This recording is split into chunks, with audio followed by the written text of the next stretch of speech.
And here I am again with Gern Blanston, and we're going to take a deep dive in Empire Strikes Back. How are you today, Gern? Hey Pat, I'm great. How you doing? Everything's pretty good, man. I had a great day so far. It's a wonderful day.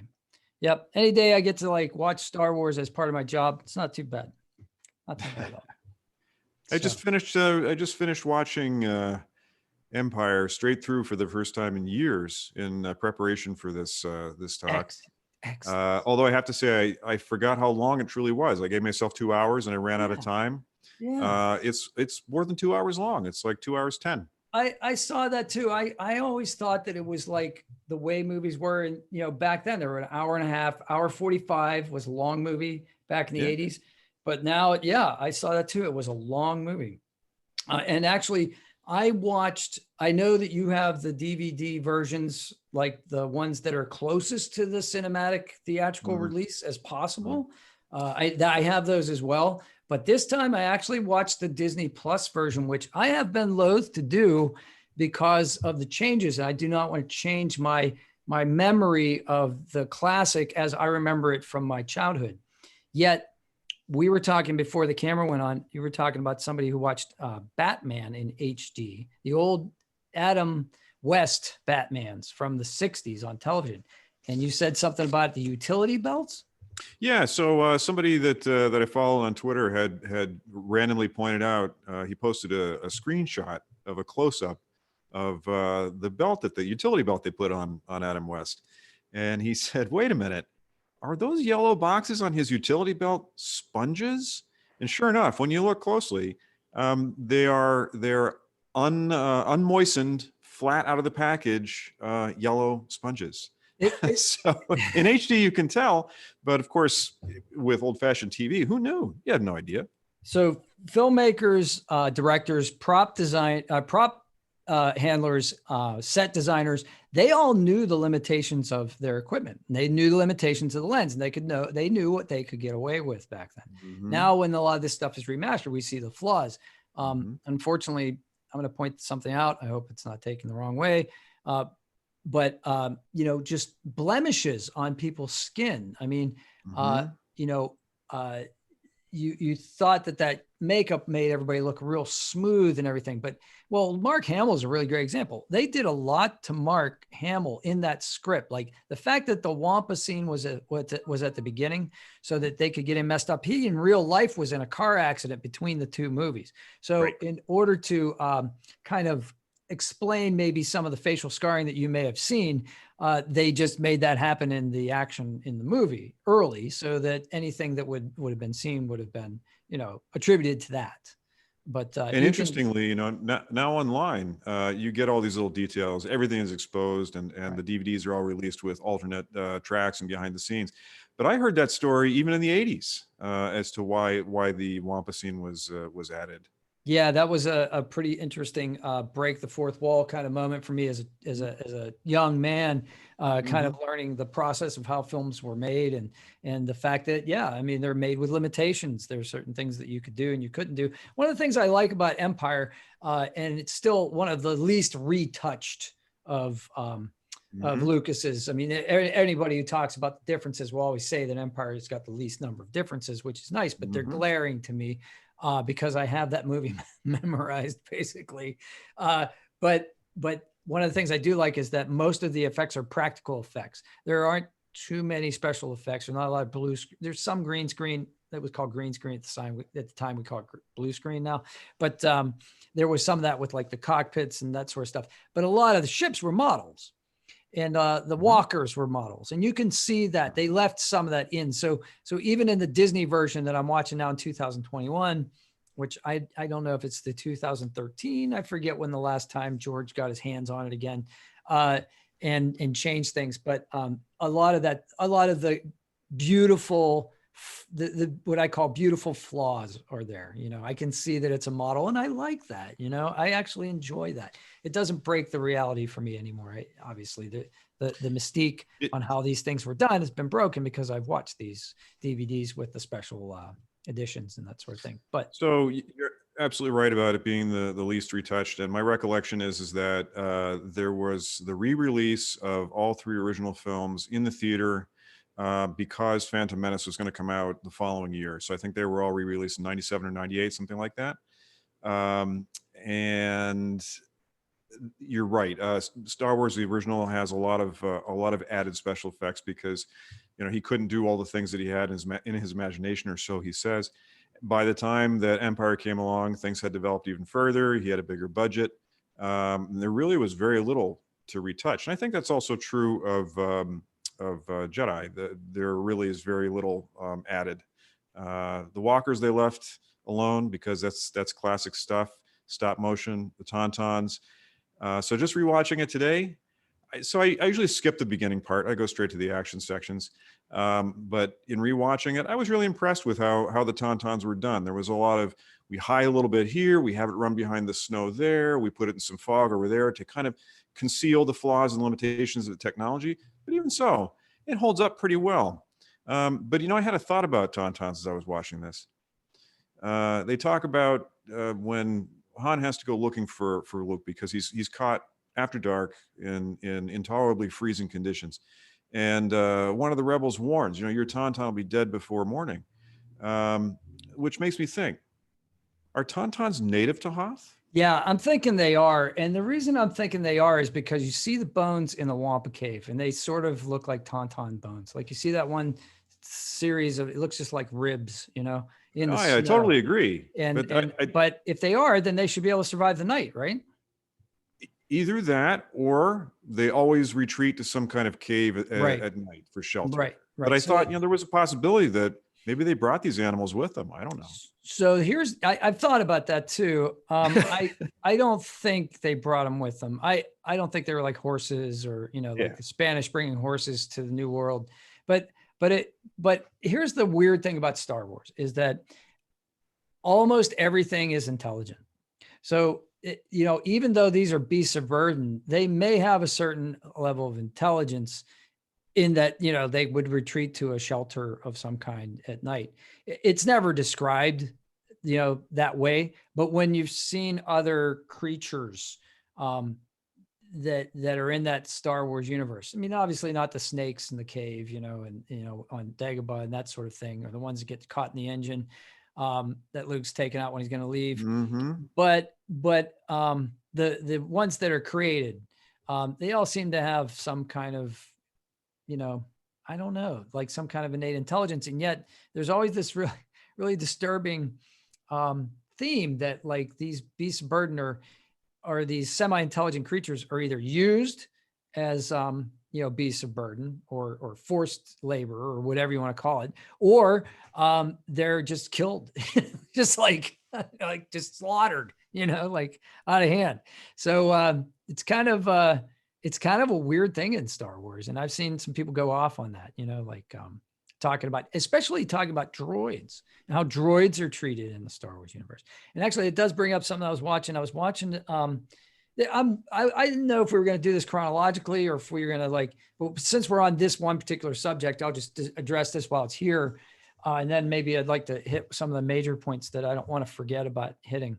But this one was glaring to me was the way 3PO talks about Chewie. Like he calls him all kinds of names. Like he calls him, hey, Wooly, you Wooly. He says, you mop head. He calls him a mop head, you would think that since they are the two most tossed about characters, the least respected characters, that they would form a bond, but instead 3PO's antagonizing him. Meanwhile, Chewie put them back together and went looking for him, You know why they don't bond? Everybody likes Chewbacca and respects him. Okay. Because he's Han's sidekick and pal. Yeah. He's his mechanic. He's a co-pilot. He's clearly very intelligent.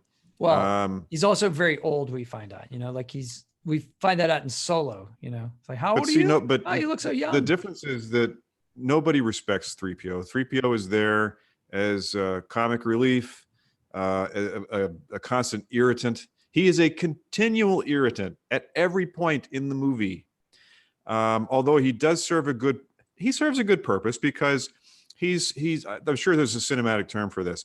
He's the audience voicing reaction when they're about to, well, he says at the beginning, when Luke is locked out, you know, the odds of survival are 724 to 1 against, though I've been known to be wrong from time to time. So that's very inconsiderate, but the audience is thinking this. Or also it's exposition. He's Basil exposition. He's letting you know that the likelihood he's going to survive is extreme danger. Or when they go into the asteroid field, he's the audience saying, this is a terrible thing. This is very stressful. You're never going to make it. So he always seems to serve that function, especially at the very end of the movie, where if he weren't there, the ending would be very different, because Leia and Chewbacca are attempting to rescue Han, get to him before Boba Fett takes him away. That whole sequence would be nothing but a shootout the whole way if it weren't for 3PO being strapped to Chewbacca's back, narrating the whole time. That's a really good point. I don't think I ever thought of that before, but you're right. Without that voiceover, without that extra voice, you're right. It would be a great action sequence, but it wouldn't have any humor, and it would be just another action shoot 'em up kind of thing. But instead, it's extremely memorable because of what he says and because the interaction of the two robots. So you got three characters, you know, if you want to include Lando, like, you know, fighting off the bad guys. And then you have like this kind of like, you know, 3PO and R2 are having this conversation, like, and yes, they're affected by it, but they're also like a little more aloof about it too, you know, like, and they're like, there's a reunion, you know, they're like, he's like, oh my gosh, R2, where you been? You know, like kind of thing. And then he's like, how am I supposed to know the difference between a power conduit and you know, a data port, you know, like I'm an interpreter, you know, like, and there's that kind of humor, you know? Right. Yeah. They, for whatever reason, Lucas decided in the first movie, I'm going to have one of these robots not speak. It's like, maybe it's because he's going to be the Stan Laurel, and 3PO is going to be Oliver Hardy. Yeah. Well, they do use that a lot. Like he uses the joke, and you know, whenever you can tell R2 says to him at one point, you've never looked better, because C-3PO says, of course I've looked better, you know? Yes. So you can imply what R2 is going to say, and sometimes you can't. And that's the game, right? So that's, you know, the audience can, sometimes they know almost exactly what R2 said, and other times they have to invent it. So it's more engaging that way. It is. And so it seems like these are just there for throwaway comedy, you know, low-level humor. But as a plot device, in that movie, it's particularly effective. I don't know if it's very important in the rest of the movies, quite honestly. I think that in the other movies, they had to work really hard to find a role for the robots. Well, 3PO has a big role in this. R2 not as much, but 3PO has a really big role. I think back to what I was thinking about Chewbacca and 3PO not getting any respect. When Luke is having his visions on Dagobah and he has to leave, right? Because his friends, he says, my friends, you know, are being, and I have to go save my friends. And he says that several times. Mm-hmm. And then at one point, you know, Ben and Yoda are trying to talk him out of it. And he said, and he says, and sacrifice Han and Leia. If you honor what they fight for, yes. But conspicuously absent is Chewbacca and 3PO. He doesn't say, and sacrifice Han and Leia and Chewbacca and 3PO. Now, I know as an actor and in cinematic pacing, that wouldn't work as well as a delivery, as a line. However, yeah, but those characters are like those characters are sidekick characters. Yes. So they're not the ones that are driving the drama. They're not the ones that you feel strong emotions for. Yeah, until Chewie gets his medal eventually. Because you know, the fact that Chewie didn't get a medal in the first movie has been such that made me mad as a kid. Like I just didn't get that. Like this, you know, second-class citizen. Yeah, like really treated like the speciest. Yes, almost, absolutely. Yep. You know, almost. But yeah. All right. So one more point. Go ahead. You're talking about you know, maybe these two characters get pushed around a lot might form a bond. There's a scene in Empire where after, you know, Chewbacca's in the torture chamber and he's got 3PO's parts in a box. He starts putting them back together. And then eventually 3PO realizes his head's been inserted on backwards. And when he says that, Chewbacca laughs. Yeah. So it's almost like he did it on purpose. He's Well, messing yeah, with it. or yeah, or he's just a happy-go-lucky Wookiee, like, One or oh the other. well, I was working on it, Exactly. but I screwed up. What can I do? Yeah. Yeah. He doesn't Yeah. get Well, stressed. at one point, 3PO says he's only a Only a Wookiee. Wookiee. Yeah. Oh my gosh. I mean, what a Yeah. dead giveaway right there. It's Yeah. like, come Yeah. on. Like in a court of Yeah. law, man, your character has been assassinated right there. He would have to go for some kind of sensitivity retraining, I do think. I agree with you. Like, yeah. Well, But everybody actually, hates him anyway. I mean, everybody hates 3PO. you know what though? he's Okay. So I don't know why we start with 3PO, but while we're on 3PO, there is a redeeming moment. Okay. And it's in the torture chamber, like you said. Okay. So here's where we know, because the whole time 3PO is a coward, right? He's us in a real acting realistically to an incredible situation, right? right. Asteroids, Star Destroyers, fighters, oh my gosh. And surrender is perfectly acceptable alternative, in extreme circumstances, the Empire may be gracious enough to turned off, That's, almost an hysterical reaction, which is a normal reaction in that kind of level of stress, right? However, when Chewbacca puts them back together, the first thing he says is, stormtroopers, we're in danger. I must alert the others. I must warn the others. Yes, I must warn the others. I've been shot. Oh, no, I've been shot. And of course, the "oh no, I've been shot" is one of the most wonderful classic, comic relief lines, because we know he's been shot, but would you actually say that out loud? Like, I mean, I don't know. I've never been shot, but like if I had been shot, would I say, "Oh no, I've been shot"? Perhaps if you were an android or an English butler. Or an English butler, which is what Anthony Daniels always said he modeled the character after, a proper English butler. Well, it's perfect because that's absolutely the sense that I get.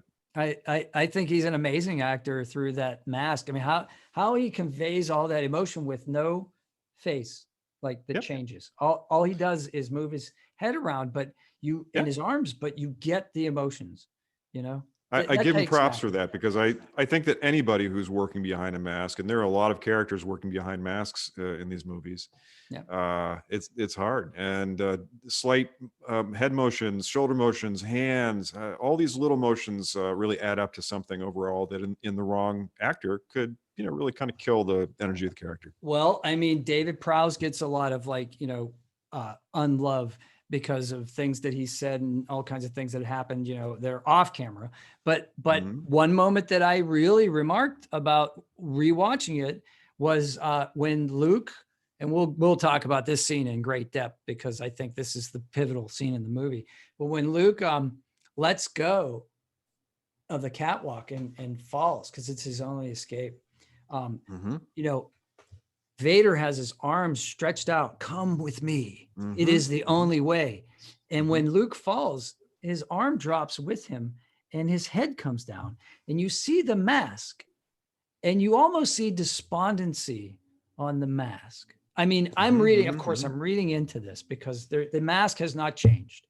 But no, because I have exactly the same feeling that you do. It's the one time where you can really feel that events have got the better of Vader. Yes. This is he couldn't control this moment. No. Here's a character that's always in charge no matter where he is, and he blew this one. Yeah, he did.